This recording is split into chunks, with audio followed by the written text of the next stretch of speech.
জাতীয় নির্বাচন এবং গণভোট একই দিনে অনুষ্ঠিত হবে বলে জানিয়েছেন প্রধান উপদেষ্টা ডক্টর মোহাম্মদ ইউনূস। দুপুরে জাতির উদ্দেশ্যে দেয়া ভাষণে এ তথ্য জানান তিনি। প্রধান উপদেষ্টা বলেন, এতে সংস্কারের লক্ষ্য কোনোভাবে বাধাগ্রস্ত হবে না, বরং নির্বাচন আরও উৎসবমুখর ও সাশ্রয়ী হবে। পরে জুলাই সনদ বাস্তবায়ন আদেশ জারি করে গেজেট প্রকাশ করা হয়। বিস্তারিত নামিরা আহমেদের প্রতিবেদনে। জুলাই সনদ বাস্তবায়ন নিয়ে সকল জল্পনা কল্পনার অবসান হলো আজ। এ বিষয় নিয়ে প্রধান উপদেষ্টা ডক্টর মোহাম্মদ ইউনূস বলেন, সরকারের ওপর ন্যস্ত দায়িত্ব ছিল মূলত তিনটি।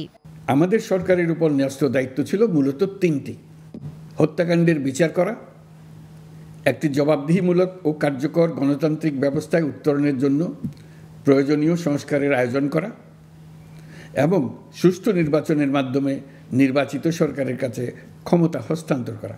প্রধান উপদেষ্টা আরও বলেন, আমরা জুলাই গণ অভ্যুত্থানকালে তৎকালীন ফ্যাসিস্ট সরকারের নির্দেশে সংগঠিত হত্যাকাণ্ডের বিচার কাজ এগিয়ে নিয়ে যাচ্ছি। আমরা জুলাই গণ অভ্যুত্থানকালে তৎকালীন ফ্যাসিস্ট সরকারের নির্দেশে সংগঠিত হত্যাকাণ্ডের বিচার কাজ এগিয়ে নিয়ে যাচ্ছি।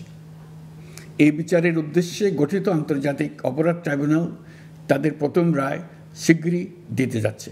শুধু তাই নয়, জাতীয় নির্বাচনের মতো গণভোটও ফেব্রুয়ারির প্রথমার্ধে একই দিনে অনুষ্ঠিত হবে বলেও জানান প্রধান উপদেষ্টা।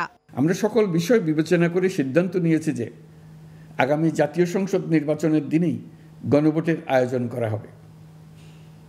অর্থাৎ জাতীয় নির্বাচনের মতো গণভোটও ফেব্রুয়ারির প্রথমার্ধে একই দিনে অনুষ্ঠিত হবে।